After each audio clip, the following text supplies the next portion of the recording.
오늘 하나님의 말씀은 누가복음 15장 11절에서 32절까지 말씀입니다. 제 성경으로는 신약성경 121쪽에 있는 누가복음 15장 11절에서 32절까지 조금 길지만 우리 다 찾으신 줄 알고 함께 11절부터 마지막 절 32절까지 말씀을 같이 읽겠습니다. 시작. 또 이르시되 어떤 사람에게 두 아들이 있는데 그 둘째가 아버지에게 말하되 아버지여 재산 중에서 내게 돌아올 분깃을 내게 주소서 하는지라.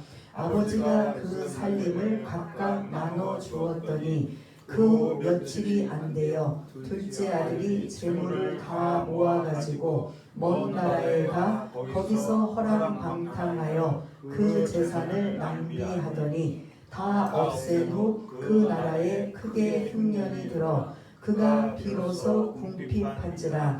가서 그 나라 백성 중 한 사람에게 붙여 사니 그가 그를 들로 보내어 돼지를 치게 하였는데 그가 돼지 먹는 지역 열매로 배를 채우고자 하되 주는 자가 없는지라. 이에 스스로 돌이켜 이르되 내 아버지에게는 양식이 풍족한 품꾼이 얼마나 많은가. 나는 여기서 줄여 죽는구나. 내가 일어나 아버지께로 가서 이르기를 아버지, 내가 하늘과 아버지께 죄를 지었사오니 지금부터는 아버지의 아들이라 일컬음을 감당하지 못하겠나이다. 나를 품꾼의 하나로 보소서 하리라 하고 이에 일어나서 아버지께로 돌아가니라. 아직도 거리가 먼데 아버지가 그를 보고 측은히 여겨 달려가 목을 안고 입을 맞추니 아들이 이르되 아버지, 내가 하늘과 아버지께 죄를 지었사오니 지금부터는 아버지의 아들이라 일컬음을 감당하지 못하겠나이다 하나 아버지는 종들에게 이르되 제일 좋은 옷을 내어다가 입히고 손에 가락지를 틔우고 발에 신을 신기라. 그리고 살찐 송아지를 끌어다가 잡으라. 우리가 먹고 즐기자. 이 내 아들은 죽었다가 다시 살아났으며 내가 잃었다가 다시 얻었노라 하니 그들이 즐거워하더라. 맏아들은 밭에 있다가 돌아와 집에 가까이 왔을 때에 풍악과 춤추는 소리를 듣고 한 종을 불러 이 무슨 일인가 물은데 대답하되 당신의 동생이 돌아왔음에 당신의 아버지가 건강한 그를 다시 맞아들이게 됨으로 인하여 살찐 송아지를 잡았나이다 하니 그가 노하여 들어가고자 하지 아니하거늘 아버지가 나와서 권한대 아버지께 대답하여 이르되 내가 여러 해 아버지를 섬겨 명을 어김이 없거늘 내게는 염소 새끼라도 주어 나와 내 벗으로 즐기게 하신 일이 없더니 아버지의 살림을 창녀들과 함께 삼켜버린 이 아들이 돌아오매 이를 위하여 살찐 송아지를 잡으셨나이다. 아버지가 이르되 예, 너는 항상 나와 함께 있으니 내 것이 다 내 것이로되 이 내 동생은 죽었다가 살아났으며 내가 잃었다가 얻었기로 우리가 즐거워하고 기뻐하는 것이 마땅하다 하니라. 아멘. 여러분들 지금 성경책을 다 펴고 계실 거예요. 이 말씀에 대한 이 지금 주님은 답변이에요. 오늘 본문이. 그러면 뭐에 대한 답변인가? 우리 자기 성경책을 좀 펴시고 1절과 2절과 3절을 한번 같이 읽겠습니다. 1절, 2절, 15장 1절, 2절, 3절입니다. 우리 다 같이 찾으시는 줄 알고 1절, 2절, 3절을 읽겠습니다. 시작. 모든 세리와 죄인들이 말씀을 들으러 가까이 나아오니 바리새인과 서기관들이 수군거려 이르되 이 사람이 죄인을 영접하고 음식을 같이 먹는다 하더라. 예수께서 그들에게 이 비유로 이르시되 아멘. 배경은 1절과 2절이에요. 세리와 죄인들, 그러니까 일반적인 유대인, 정통 유대인들에서 벗어난 이들이 주님께 말씀을 들으러 지금 가까이 나와 주님 앞에 함께 있는 모습을 2절에 바리새인과 서기관들이 지금 그걸 못마땅하게 여기는 거예요. 그래서 수군거리며 비아냥거리며 부정적인 언어로 지금 이 사람이 예수님을 향하여 죄인을 영접하고 음식을 같이 먹는다. 도대체 이해가 안 된다라는 거예요. 그러면 3절에 예수께서 그들에게 이 비유로 이르셨다. 그럼 1절에 있는 세리와 죄인들에게 말씀하신 걸까요? 2절에 바리새인과 서기관들을 향해 이 말씀을 하셨을까요? 바리새인과 서기관들을 향해. 늘 바리새인과 서기관들은 자기네들이 태어날 때부터 선택된 민족, 그리고 자기 의에 사로잡혀져 있는 이러한 사람들은 자기네들과 조금 다르고 세리와 죄인들은 사람 취급도 안 하고 있는 그들이 왜 랍비와 같은 선지자와 같은 저 예수가 저 세리와 죄인들과 늘 함께하고 늘 그런 율법을 어기고 있는지 이게 못마땅한 거예요. 그러니까 그것을 지금 못마땅하게 여기고 있는 바리새인과 서기관들을 향해 비유로 말씀하시는 내용이 지난주에 잃은 양 한 마리의 비유, 잃은 드라크마 동전 한 개의 비유에 대한 말씀을 하시고, 오늘은 이제 더 적합한 여러분들이 너무나 잘 알고 있는 탕자의 비유에 관한 말씀을 하신 거예요. 그러니까 우리는 탕자의 비유 하면 너무나 신앙생활 오래 하신 분들은 잘 알고 있는데, 이거는 사실은 누구 들으라고 1차적인 대상이 누구지요? 오늘 본문에 보면 몇 절이죠? 2절을 향한 말씀이라는 거죠. 그거를 염두에 두고 탕자의 비유를 여러분들이 좀 이제 기억을 하셨으면 좋겠습니다. 아시는 분들은 다 아시겠지만 다시 한번 이 탕자의 비유를 이게 좀 재밌는 스토리잖아요.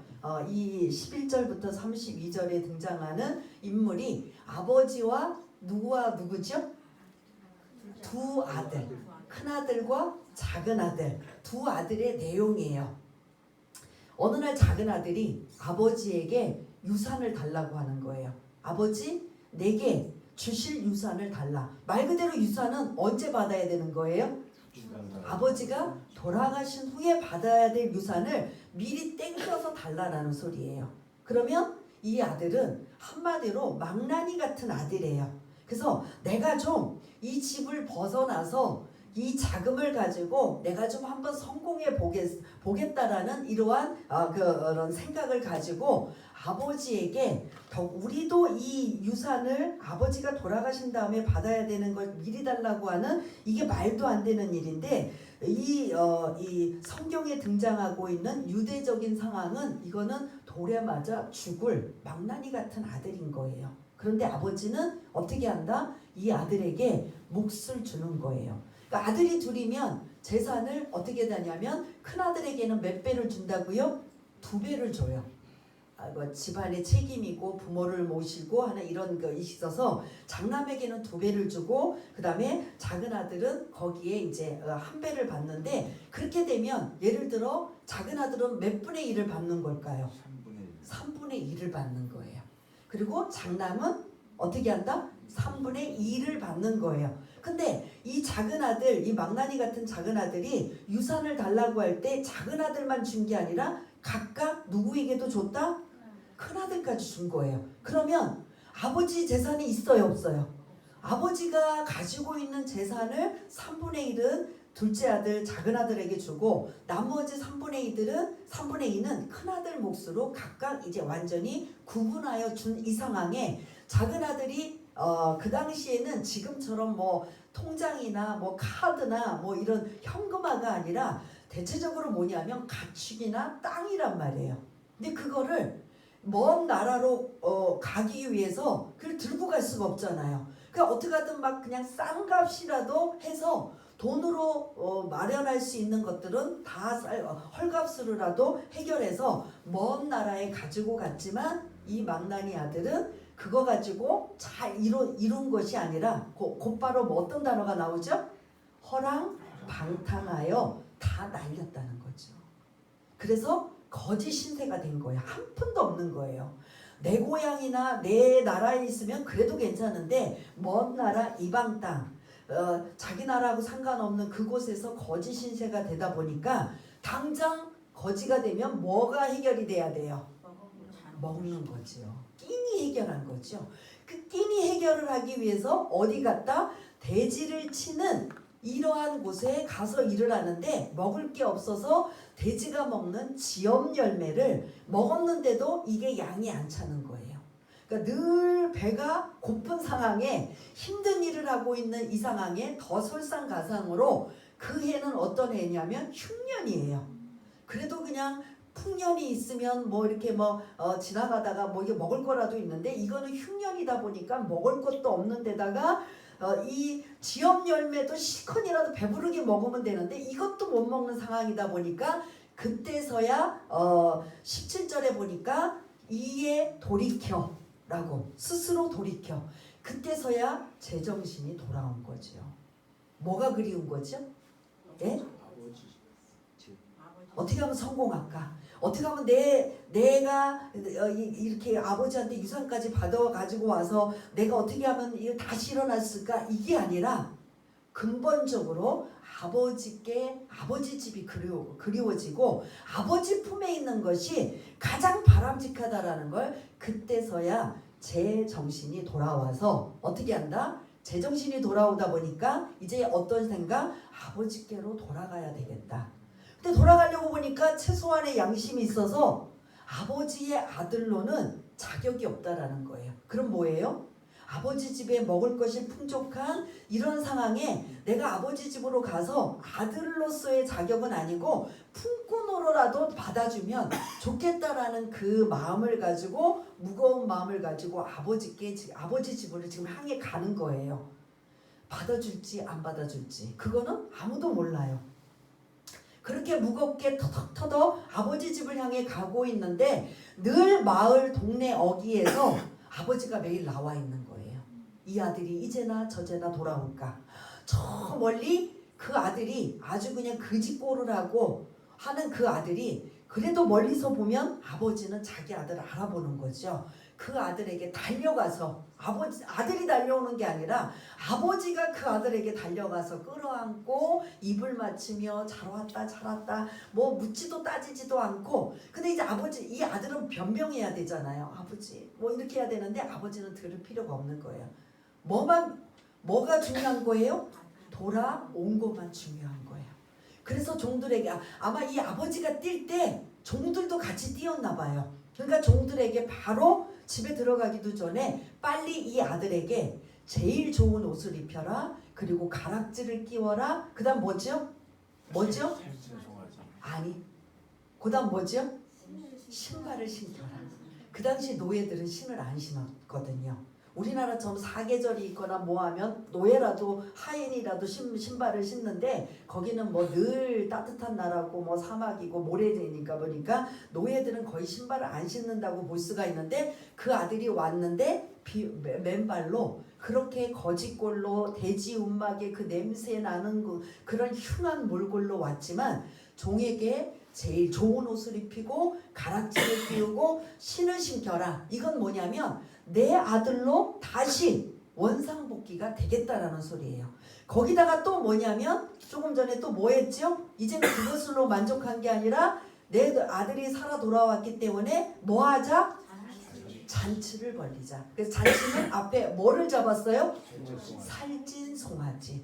거의 한 100에서 200명이 먹을 정도의 살찐 송아지면 마을 잔치를 하겠다는 거예요. 이거는 뭐냐면 옷을 입히고 가락지를 끼고 신을 신긴다라는 건 내 아들인 걸 다시 원래 회복을 시키는 것뿐만 아니라 마을 잔치를 벌이고 있다라는 건 사람들이 이제 그 아들을 망나니로 알고 있거든요. 그런데 돌아온 그 아들에게 많은 사람들을 불러다가 잔치를 벌리고 그 아들을 소개시키며 이 아들이 지금 이렇게 살아 돌아왔다. 뭐 묻지도 따지지도 않고 한 이거는 여러분들 돌에 맞아 죽을 그 당시의 율법은 돌에 맞아 죽을 이 아들이거든요. 그런데 더 이상은 문제를 삼지 마십시오.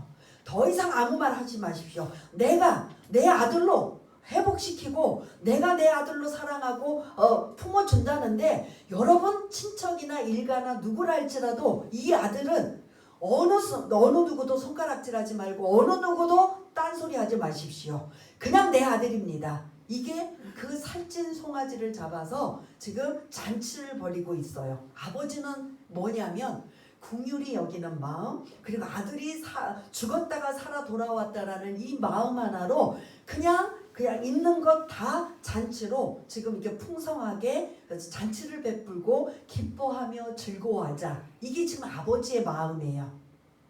두 번째는 누가 남았죠? 큰아들이 남았어요. 큰아들은 그곳에 없었어요. 보니까 25절에 보니까 큰아들은 소처럼 일하는 아들이에요. 성실하고 근면하고 아버지 명을 한 번도 어긴 적이 없고 그런 이런 아들이에요. 그러니까 뭐 하나 문제를 삼을 만한 그런 흠을 잡을 만한 그런 아들이 아니에요. 그렇게 소처럼 일하는 아들이 이제 밭에서 일하고 돌아오는 와중에 집에서 계속 풍악 소리가 들리는 거예요. 이게 무슨 소리지? 그래서 종들에게 물어보는 거죠. 왜 우리 집에 이게 무슨 소리냐? 근데 느낌이 있지 않을까요? 근데 아무튼 무슨 소리냐? 이 성경 본문에는 그 종이 나와서 당신의 동생이 돌아와서 아버지가 주인 어르신 아버지가 지금 이렇게 살찐 송아지를 잡아 잔치를 베풀고 있습니다. 그러면 큰아들은 어떻게 해야 될까요? 기뻐해야죠. 예?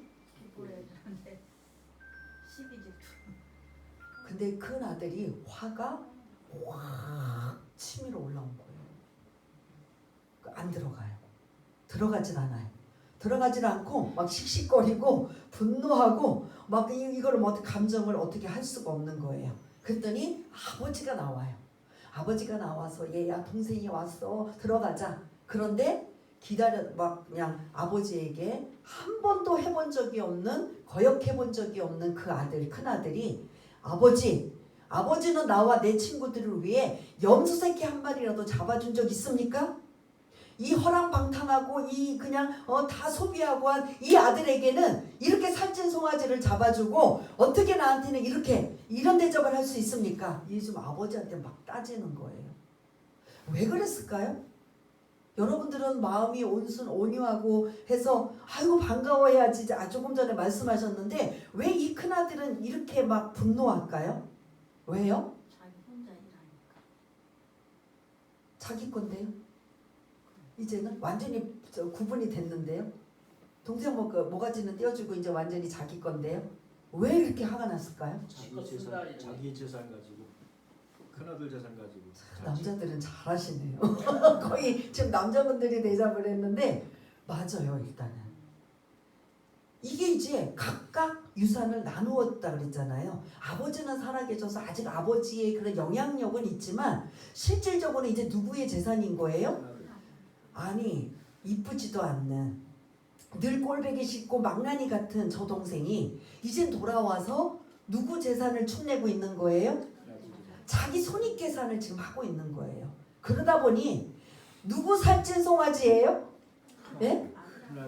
큰아들 몫에 살찐 송아지를 아버지가 잡아다가 잔치를 벌이며 지금 이제 막 풍악 소리를 내고 지금 재산을 지금 아버지도 허비하고 있는 거예요. 이것밖에 안 들어와요. 그러면서 이제 아버지한테 막 그동안에 한 번도 해보지 않은 것들을 쏟아붓는데 큰아들은 소처럼 근면하게 열심히 일하고 한 번도 거역한 적이 없지만 큰아들에게는 뭐가 하나 빠졌어요. 뭐가 빠진 것 같아요? 다 아시죠? 뭐가 빠진 것 같아요? 나름대로 부모 말씀도 잘 듣고 열심히 근면성실하고 한 번도 부모의 그런 어긋나는 일 한 번도 해본 적이 없지만 한 가지가 빠졌어요. 뭐일 것 같아요?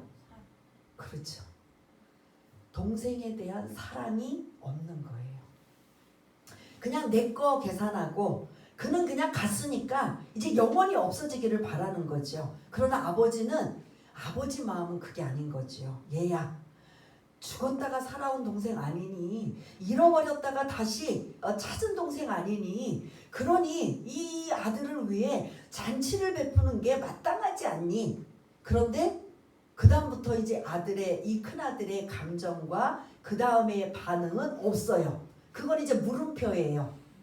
회개하고 맞아 하고 아버지의 설득에 돌이킬 것인가, 아니면 계속 완고하게 분노로 일관할 것인가. 전자일 것 같아요, 후자일 것 같아요?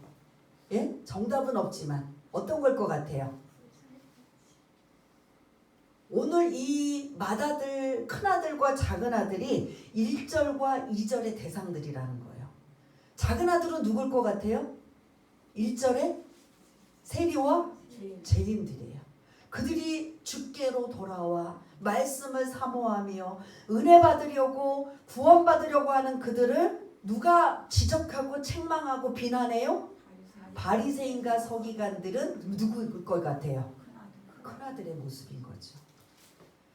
이거를 아까 제가 말씀드린 것처럼 11절부터 32절까지 탕자의 비유, 여러분들이 너무나 잘 알고 있는 이 말씀을 왜 하셨는가? 누구를 들으라고 지금 하셨는가? 누구죠?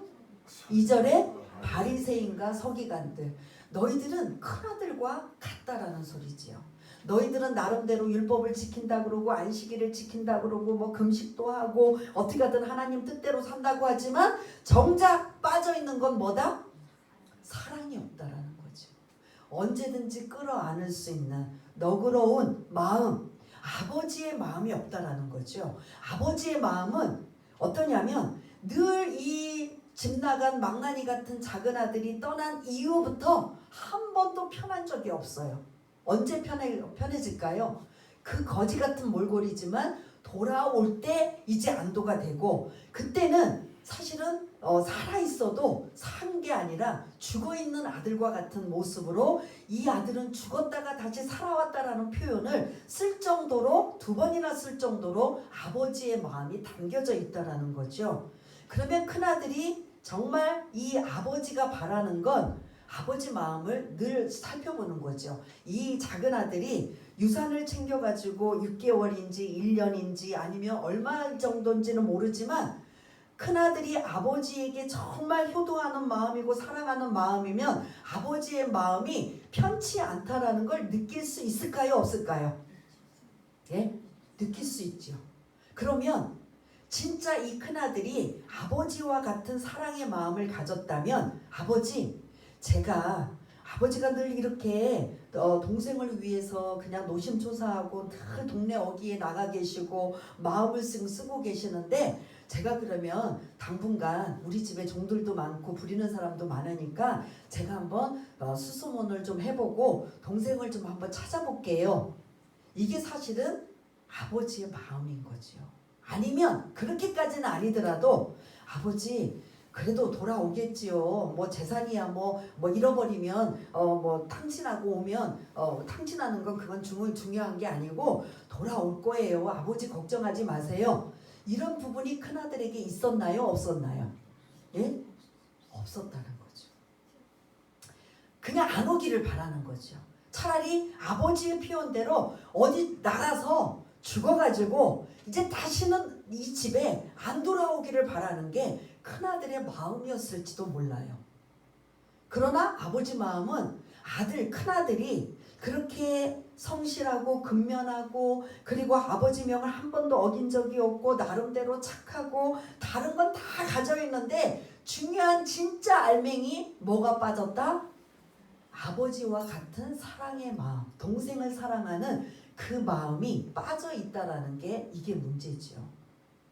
이제 이해가 되시겠습니까? 탕자의 비유는 여러분들이 어디까지 생각을 해야 되냐면 바리새인과 서기관들까지, 그들을 향해 주신 말씀이라는 거죠. 그러면 그 바리새인과 서기관들은 큰아들과 같다라는 비유로 말씀하시면서 너희들은 어떻게 그렇게 사랑의 마음이 없냐는 거죠. 어떻게 인색하냐는 거죠. 세리와 죄인들이 뭐 스스로 죄를 짓든 아니면 뭐 예기치 못한 상황이어서 이렇게 아웃사이드가 되고 이렇게 비주류 사람이 되어서 너희들과 다른 부류의 사람이라 할지라도 어떻게 너희들은 그들을 한번 끌어안아 본 적, 그들을 한번 손을 내밀어 본 적 있느냐 있는 거죠. 오히려 예수님과 이들이 같이 있으면 항상 뭐 했어요? 손가락질하고 비아냥거리고 따지고 왜 율법을 어기냐고 하면서 그들의 마음, 주님의 마음을 한 번도 헤아린 적이 있느냐 없느냐? 있어요 없어요? 없다라는 거죠. 그거를 지금 바리새인과 서기관들을 향해 주시는 말씀이라면 이후에는 이들이 없어요. 그 다음 내용이 그들이 깨달았다든지 전혀 깨닫지 못했든지 그거는 없어요. 그거는 이제 그들이 이 비유를 통해서 귀 있는 자는 들을지어다. 내가 정말 이 큰아들과 같은 모습인가? 아버지의 마음을 정말 헤아리지 못하는 아들인가? 이건 이제 그들이 그거를 들으면서 어떻게 해야 되느냐? 깨닫고 헤아리고 반성하고 돌이키는, 그러면 이들도 사는 거지요. 그러나 전체적으로 예수님이 십자가에 못 박는 길에까지 갈 때는 이들은 깨우치 회개하고 돌이키고 주님의 마음을 헤아렸어요? 안 헤아렸어요? 안 헤아린 거죠. 끝까지 완고한 큰아들의 모습으로만 지키고 있는 거죠. 그래서 동생을 동생이라고 안 해요. 뭐라고 표현해요? 당신의 아들. 우리 본문에서는 아버지라고 표현했지만 이거는 그냥 우리가 번역했을 때죠. 헬라어 원문에서는 아버지라고도 안 해요. 큰아들이. 당신 아버지라고도 안 해요. 이제 분노하고 그때부터는 이제 막 감정이 막 격하니까 당신의 아들, 당신 막 이러고 나와요. 누가? 큰아들이. 평소 자기 그 분한 감정을 드러내기 전에는 한 번도 비춰본 적이 없지만 이때 이 큰아들의 심성과 상태와 생각까지도 이 본문에서 다 엿볼 수가 있는 거죠. 그런데 그전에는 나름대로 믿음도 있는 것 같고 성실한 것 같고 그래서 아버지의 명도 어기지 않는 이러한 소처럼 일하는 이런 아들, 그 내면을 못 봤는데 동생이 돌아왔다라는 이 상황에 큰아들의 생각과 마음과 이 모든 걸 한 번에 다 알 수 있어요 없어요? 알 수 있다라는 거죠. 이거를 다시 한번 우리 지금 21세기에 한번 다시 한번 대입해 보자는 거죠. 여러분들 저도 마찬가지고 우리들과 한국 교회의 모습이 처음에는 큰아들 같았어요? 맏아들 같았어요? 아니 작은 아들 같았어요. 우리들 한국 교회 우리들은 어떤 사람들이었어요? 예? 작은 아들 같은 사람이었었어요. 정통 유대인들이 우리를 이방인들은 돼지 취급하고 사람으로 인정도 안 하고 뭐 동급으로 생각도 안 한 그 부류가 우리들이란 말이에요. 그게 우리가 1절에 등장하는 세리와 죄인들, 이방인들 포함해서 작은 아들과 같은 우리가 웬 은혜고 웬 감사인지 뭐 했어요? 예수 그리스도를 우리가 영접하여 우리가 하나님의 자녀가 되어 이제 교회 각 사람들이 모여 교회가 세워지고 그래서 놀라운 한국 교회에 엄청난 부흥과 성장과 발전이 일어났어요.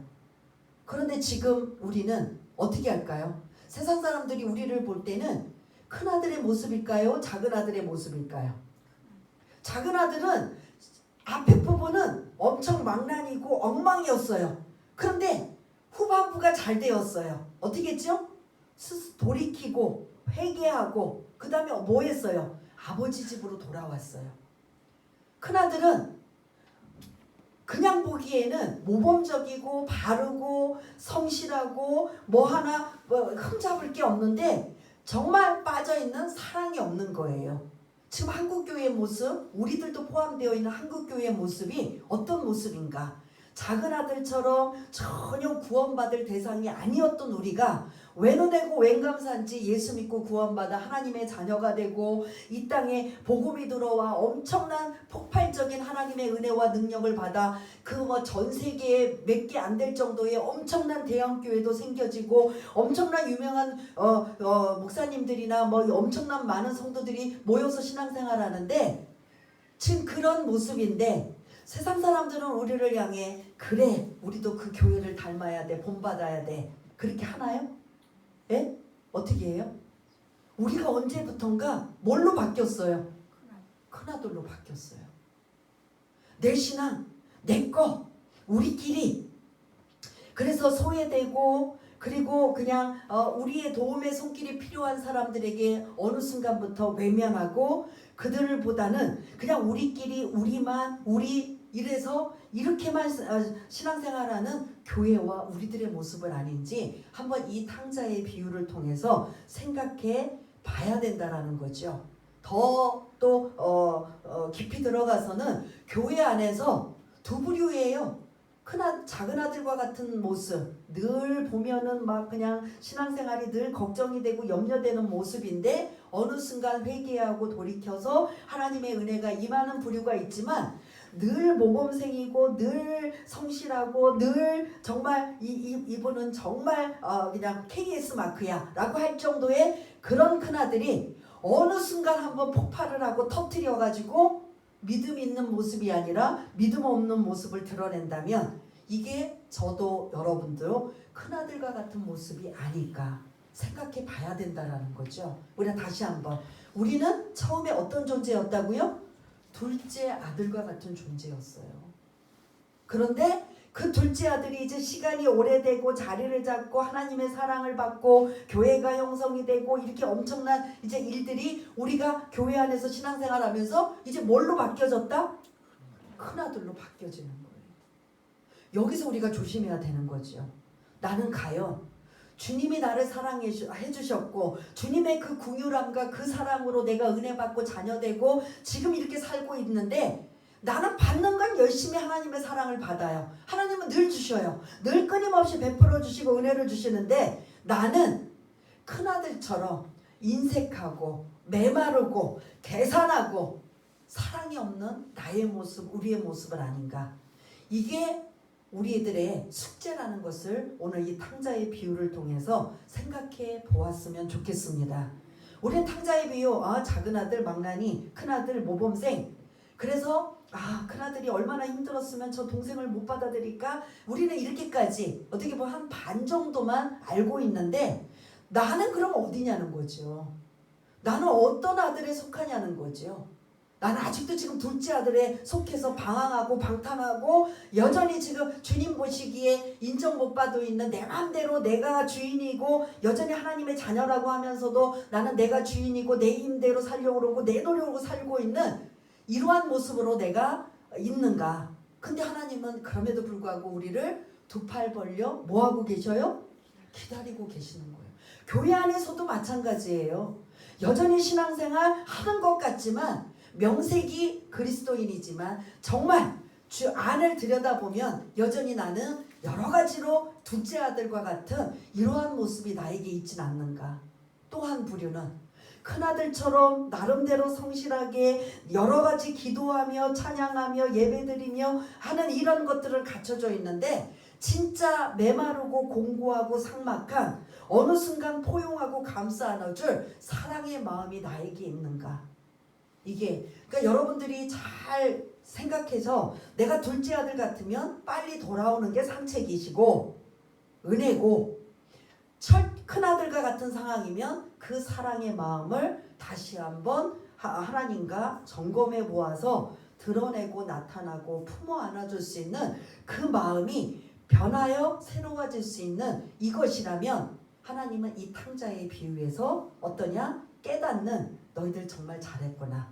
탕자의 비유 지식으로만 그런 말씀으로만 아는 것이 아니라 내가 이 말씀을 통해서 나에게 어떤 식으로 적용을 하고 내가 어떤 아들인가, 둘째 아들인가, 첫째 아들인가 여러분들이 잘 들으시고 잘 깊이 묵상하셔서 어떤 쪽에 서시든 상관없어요.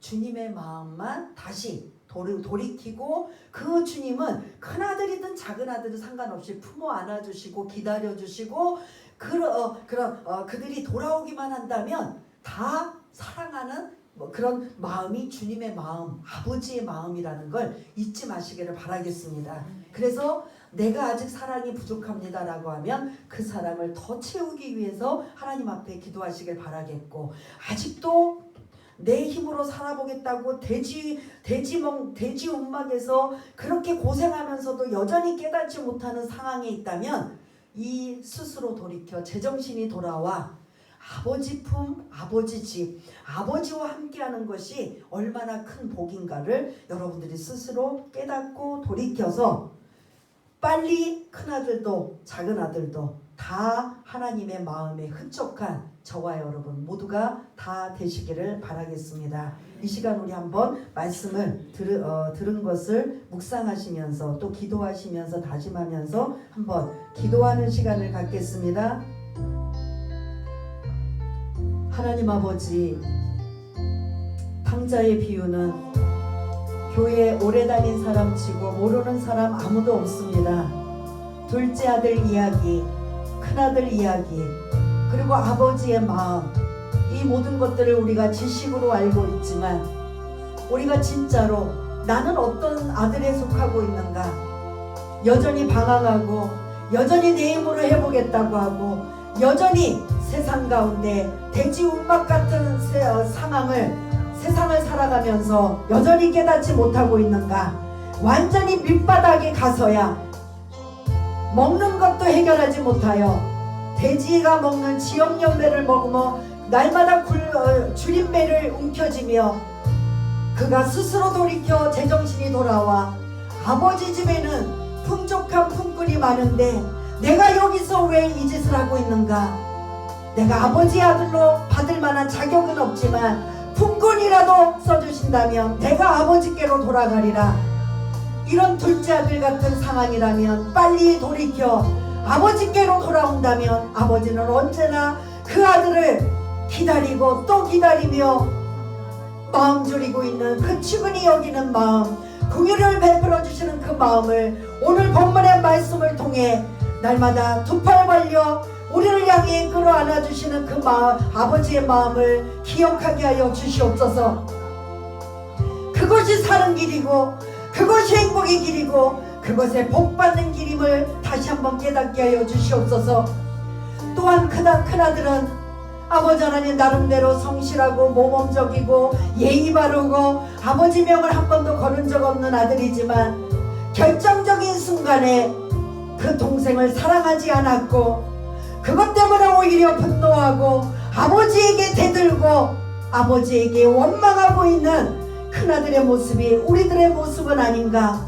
사랑 없는 우리에게 주님의 사랑을 날마다 받으면서 우리는 늘 인색하고 늘 아버지 하나님 주지 못했던 그 사랑을 다시 한번 돌이켜 나누기를 원합니다.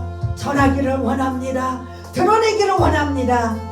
내 거 손해가 되더라도 내 거 조금 어려움에 처한다 할지라도 아버지 같은 마음을 헤아려서 큰아들이 정말 큰아들 같은 그런 마음으로 살기를 원하오니 하나님, 우리는 반드시 이 둘 중에 해당된다라는 걸 반드시 깨달아 나는 큰아들인지 둘째 아들인가를 잘 점검하여 하나님 앞에 다시 한번 점검하고 또 점검하여 하나님이 기뻐하시는 귀하고 복된 자들 다 될 수 있도록 주님 도와주시옵소서. 하나님 아버지 감사합니다. 오늘 주님의 그 사랑, 그 은혜, 그 넓으신 그 측은히 여기는 그 마음을 우리 모두에게 주셔서 우리는 그 사랑을 받았는데 우리는 과연 여전히 둘째 아들처럼 방황하고 있는지 아니면 큰아들처럼 나름대로 주 안에 있기는 하는데 사랑이 없는지 잘 돌아보아 하나님이 기뻐하시는 믿음의 사람, 사랑을 실천하며 사랑을 전하는 그런 아름다운 사람들 다 될 수 있도록 주님 도와주옵소서. 모든 것 감사드리오며 사랑이 많으신 예수님 이름으로 기도드리옵나이다. 아멘.